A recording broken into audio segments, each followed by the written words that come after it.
Bonjour à tous et bienvenue dans le si grand soleil du week-end, votre émission sur la série de France 2. J'espère que vous appréciez mon nouveau logo, c'est Z-Marc qui va réaliser. Alors, merci à lui pour cette prouesse et nous allons maintenant revenir en images sur les événements de la semaine écoulée. Gary a eu une fois de plus une idée de génie, enfin selon lui, puisque pour aider Quentin à protéger Davia, il va pousser à rompre avec elle et à se remettre en couple avec Karine.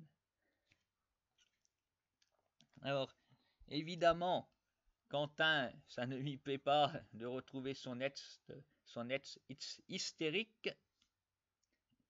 Davia n'est pas très contente non plus, mais elle n'est pas si bête que ça. Elle se doute que Quentin lui cache quelque chose. Sinon, la principale surprise de la semaine, c'est que Thésard ne serait pas derrière tout ça, parce que là, on veut voir comploter avec Didier, et maintenant, il lui avoue qu'il n'y est pour rien sur l'agression de Quentin, mais il en profite pour le pousser à se taire. Quel opportunisme! Vraiment, quel coup de théâtre! Surtout que Gary demande de mettre de Groucho en prison, il lui envoie Silas pour menacer Tessard, d'après ce qu'il dit. Ça a été une ellipse, on n'a rien vu du tout. Ou alors il va pas menacer, il va raconter ça pour récupérer les téléphones portables, qui doivent contenir quelque chose de compromettant pour lui alors. Voilà le pourquoi de tout ceci, qui coïncide avec le cambriolage. Après, c'est une intrigue assez tordue. Je pense que les scénaristes ils vont nous tromper et ils se trompent eux-mêmes. Parce que, récapitulons, Quentin accepte d'évaliser l'entreprise de son patron, il va brûler les preuves, il est vu par un SDF, et quand le SDF est interrogé par la police et qu'il a la liste des employés sous les yeux, ce n'est pas Quentin qui l'a désigné, mais une autre personne. Et après, on n'a rien vu. On ne sait pas qu'est-ce qui est advenu de l'employé accusé. Rien. Alors après, autre bizarrerie, pourquoi ce Didier qui a l'air tellement dévoué à Tessard n'a pas fait le boulot lui-même? Pourquoi plus Quentin? C'est un petit peu incompréhensible. Enfin, visiblement, Didier s'occupe de faire le sale boulot quand c'est nécessaire. Pas les tâches ingrates, mais indispensables. C'est aussi pour ça que nous le voyons prendre Quentin en otage et menacer de le tuer. Il veut savoir qu'est-ce qu'il a dit à la police avant. Bon, après, la police va dans le collimateur, puisque apparemment son arme correspond à celle qui a déjà servi à tirer sur Quentin.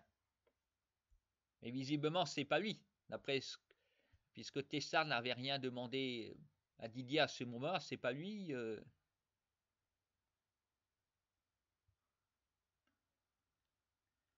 Donc, c'est un peu incompréhensible. Voilà. Alors, on se pose la question, Quentin va-t-il mourir? Bon, on sait que la police le surveillait.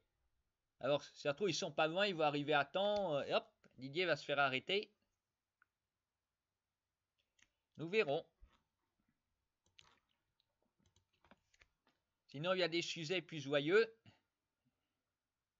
puisque Bival a accepté d'être le géniteur pour Héloïse et Sophia. Donc, il y aura normalement un bébé en route, reste encore à le faire. Et qu'est-ce que ça donnera aussi si une des deux est enceinte? Est-ce qu'il restera le géniteur et voudrait être officiellement le père? On verra. Là, ils ont l'air heureux, j'espère que ça va continuer, que la famille va s'agrandir.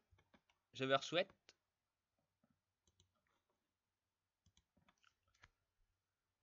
Pour ce qui est de Virgile, bon, il va, sur les conseils d'Elliott, il va décider de partir de Sèvres pour se mettre à sa nouvelle conquête, qui aurait des besoins d'argent. On attend de voir une exploitation de tout cela. Finalement, Sofia a accepté que Victor s'associe avec elle pour gérer le sauvage, puisqu'elle a besoin de quelqu'un pour toute la partie administrative. On attend le développement, parce qu'il n'y a plus grand chose cette semaine.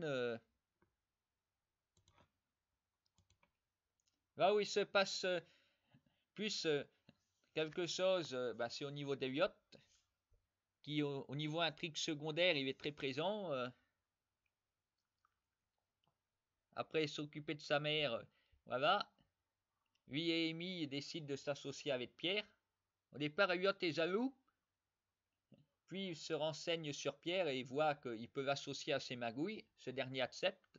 Alors pour l'instant, Amy ne voit rien, même si elle trouve qu'Elliott est trop généreux. Ça va être c'est lui qui met tout le pognon dans la boîte. Voilà, il prête à elle. Ouais, lui, il a de l'argent à écouler. Et il ne s'arrête pas là, puisque non content de se servir de son bar, de cette boîte de com, l'entreprise de bâtiment, il va tenter aussi la petite entreprise de plomberie. Voilà qu'il décide de blanchir l'argent d'un caïd. Après, il peut y arriver, mais le problème, c'est que plus il va faire ça, plus il va attirer l'attention sur lui. Le commissaire est en train de se poser pas mal de questions sur Elliott. Il est trop gourmand, Elliott, il en fait trop. Ça reste encore une fois de lui retomber dessus. Et cette fois, la prison, ce sera peut-être pour plus longtemps qu'un petit trafic de drogue. Même pas un trafic qui avait fait de la drogue une fois et puis voilà. Là, vraiment, on verra. Le trafic de cigarettes roule bien. Combien de temps? Il va peut-être l'arrêter aussi s'il trouve que autant blanchir l'argent des autres. 50%, hein. Après, j'ai pas du tout compris qu'est-ce qu'il veut faire avec Pierre. J'espère que ce sera détaillé dans la semaine. Il donne 1€, il facture 1,10€. J'ai réécouté plusieurs fois la conversation, j'ai pas pisé. Si vous avez compris, n'hésitez pas à me mettre dans les commentaires, ça m'aidera.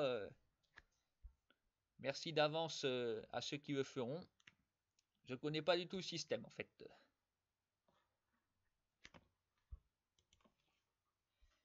Voilà, alors il se passe pas toujours grand chose dans un si grand soleil, ça stagne, si ce n'est pour Quentin et Davia. Là, il se passe peut-être trop de choses en comparaison. Il y a énormément de rebondissements, ça devient pas très cohérent. On verra à la fin qu'est-ce que tout cela va donner si on va retomber sur nos pattes. Parce que c'est plus Davia en fait qui est visé que Quentin, mais on se demande pourquoi, qu'est-ce qui a pu se passer, à moins que ça daterait d'avant le confinement. En tout cas, on se retrouve lundi prochain pour J-30 avant le confinement. Et on se quitte avec le nouveau logo que vous pourrez admirer à nouveau.